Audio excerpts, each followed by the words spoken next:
Hello friends, it's Juliana Michaels. Thanks so much for joining me today.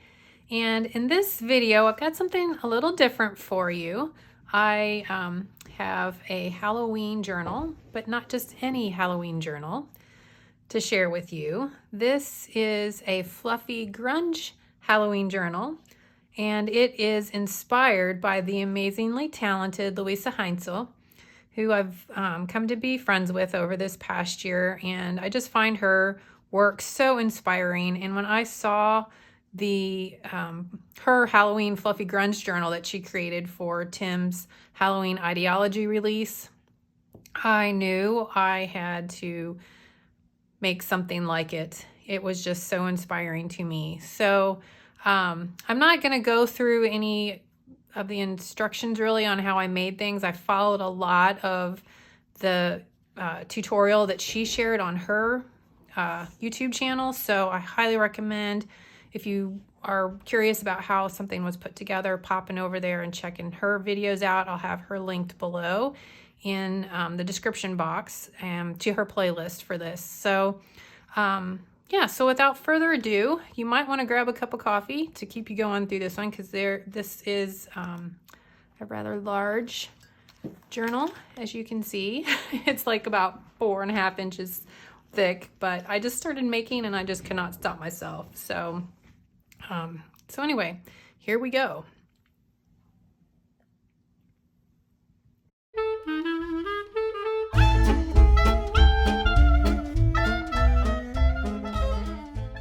So to get started, the cover, as you can see, I was greatly inspired by how LUISE created her cover using this particular baseboard with the door, and I loved the opening that she'd created. And she also had a little element on hers where the door slid open to reveal the character behind, and so I wanted to make something like that, so I did. And again, I pretty much followed her instructions. Mine still kind of catches a little. I think there's probably some stuff under there catching on it, but yeah, I just, I've got some paper dolls and some transparencies, some different ideology pieces in here, the bones and the flowers, a little jar and a candle. I did not add the lights. That obviously takes it to a whole next level. But getting through this part of it was really what I wanted to focus on, was just creating the album or the journal, and some of the elements that inspired me from her make. So there's a good look at the cover. It's got a lot of dimension to it, just like hers does. And for the door piece to open, I have like one of the ideology word plaques, I think they're called, and then I just added a little charm, and I just distressed that up with some alcohol inks and pastes and stuff. And that's the back side of it. So yeah, because you aren't going to be able to read it anyway. So there's kind of a look at the spine, and then the back cover. Again, she went all out and, decorated all the sides of hers. I really just focused on the cover, and I created this little ledge using some of the baseboard trims so that I could actually stand it up and look at it like as a display piece on a shelf. So she did something similar with a different method, but gets the same effect so that you can display and see your creation much easier.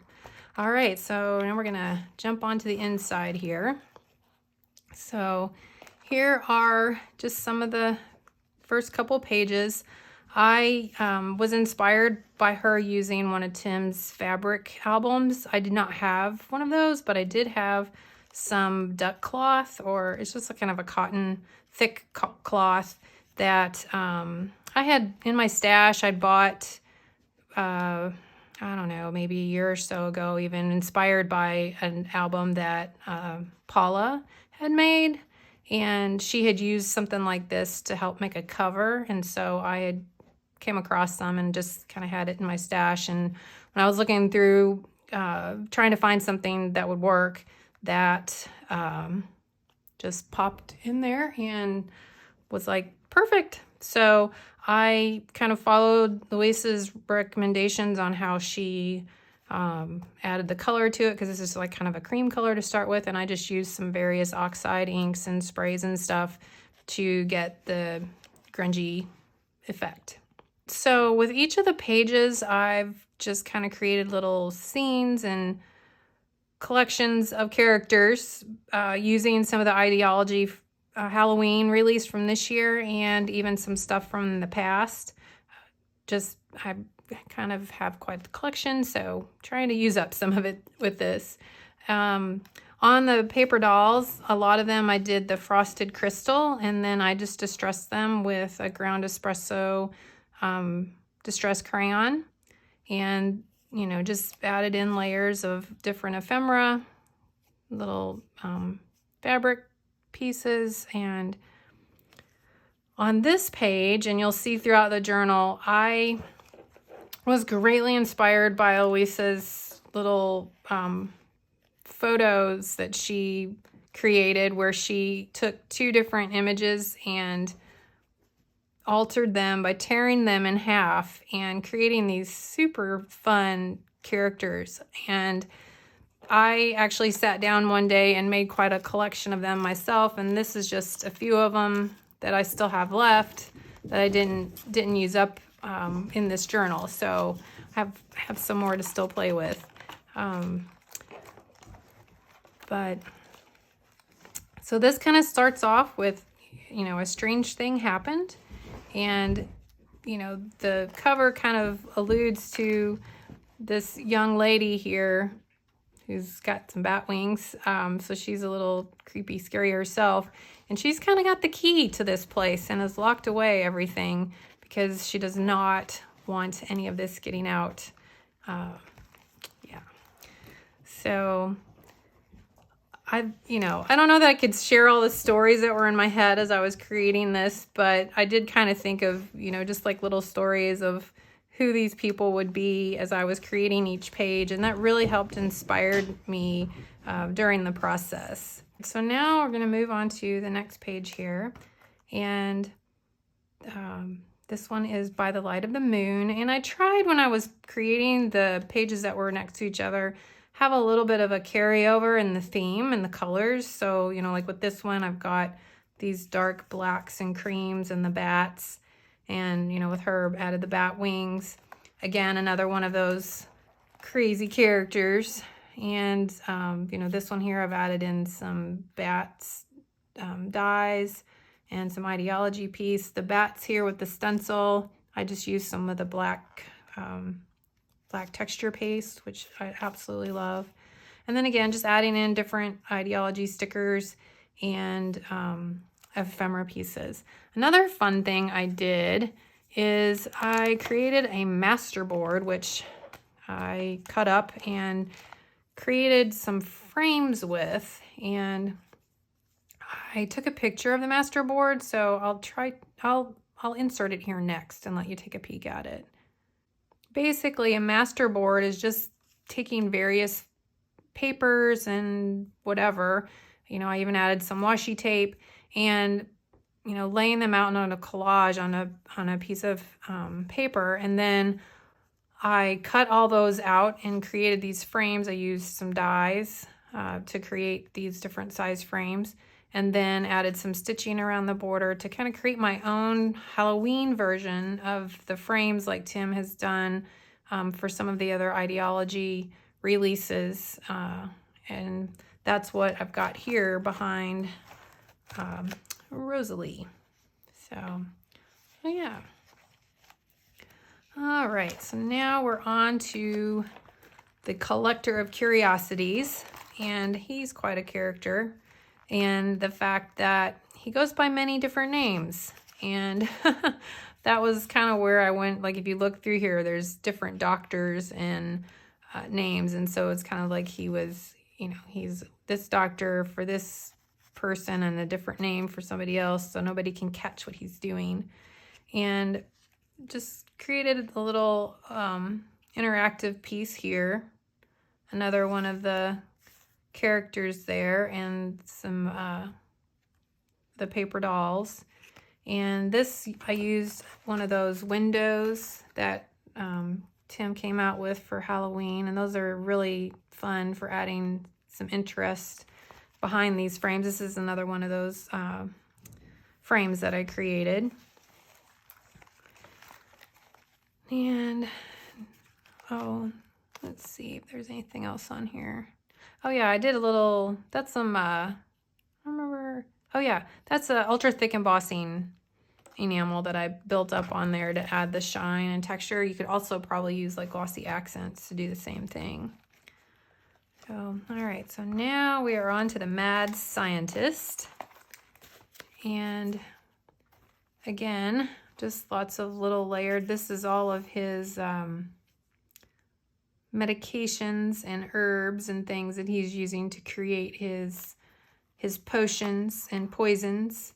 And he's got a little card in here, little interactive bit. And what this is tucked inside is an envelope that I made using some like a Halloween packaging, and I die cut it using the little Sizzix envelope that Tim came out with in the Everyday collection last year, and it was just like the perfect size. I then used the other die that comes with it to create and take the die cut this piece of ephemera and added it onto that die cut and then put it onto that card there. So yeah, just lots of fun layers. This was some sparkle paste with a background that I had made playing around with some ideas when I first got the sparkle paste, and ended up adding it in here, and I really love the little bit of shimmer that it adds to the pages. But as you can see, and I kind of did this, like I said, throughout here, where, you know, I've kind of carry over some of the pieces. So like this paper and this paper I used on both pages, and this one is the same as that one. And, you know, so as I was tearing the layers to create the backgrounds, I kind of would, you know, start on one side and tear it, and then what was left I'd tear and create the next page with.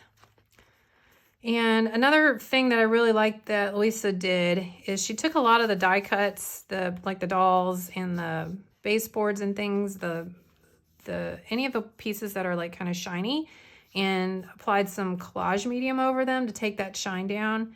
And then on some of them, then I would add a little distress by rubbing over it with a sanding disc and then inking it with some ground espresso archival ink, or not archival ink, distress ink. So the bugs are, there's a couple of them in here. They're painted with some collage medium. I let that dry, and then I painted the body with this with like a green, and then let that dry, and then I added some mushroom alcohol ink to it to really kind of distress it and age it. All right, now we are on to the beautiful garden. And this has some elements I was inspired by. Louisa had a page in hers where it was a lot of the florals, and I just loved that idea. So I turned this into the beautiful garden, which is kind of scary, as you can see. Poison is hiding within that garden. And another one of the elements that she had done was some gold touches, and so I used the butterfly and added some gold embossing powder, and let's see, I'm trying to remember.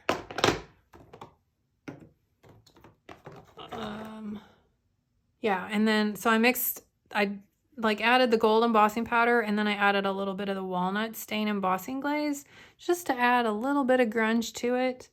Obviously a lot of it got covered up with the other stuff I did, but it was still a fun little process. And I did the same thing over here. I used a stencil to add the touches of gold, and then the walnut stain embossing glaze.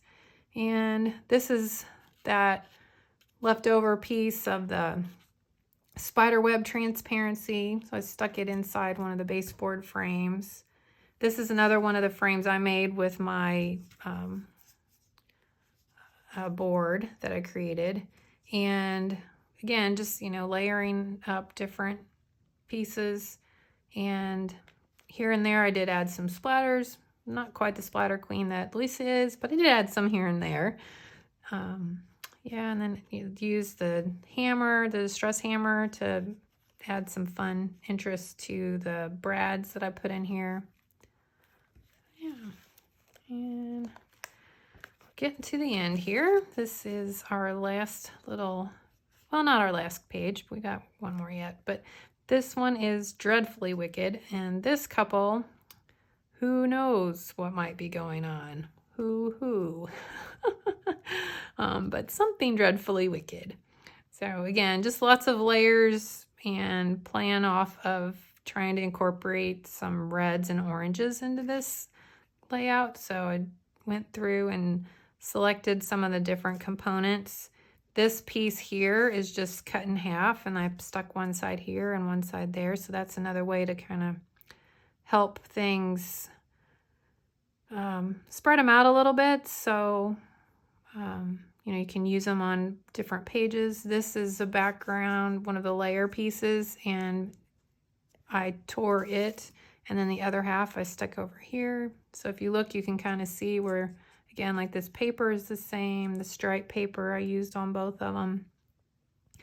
And this little tag, again, or Idea-ology ephemera piece was, I cut off part of it, stuck it under here, and I kept the other half and stuck it over here. Just lots of ways to make the pages kind of coordinate with each other while still being their own thing. All right, so now we're at the end. So from Regions Beyond, an unfortunate ending. So this is our kind of our resident witch here, and she's taking over the place. And this is just a little tag stuck in there. Made a little pocket underneath the photo, and again, just added some layers. This is another stencil with some black texture paste and a different ephemera from the Idea-ology. And this one I kind of coordinated with adding the butterflies, and then kind of went with the similar colors. I didn't use the exact same papers, except this piece here and this piece here are the same papers, but the rest of them are different scraps and pieces of ephemera from the other pages in the book. And then this is one of the families, but as you can see, their young son has turned to the dark side of it all. So, all right, so that is a look at my fluffy grunge Halloween journal. I hope you enjoyed this little walkthrough, flip through with me.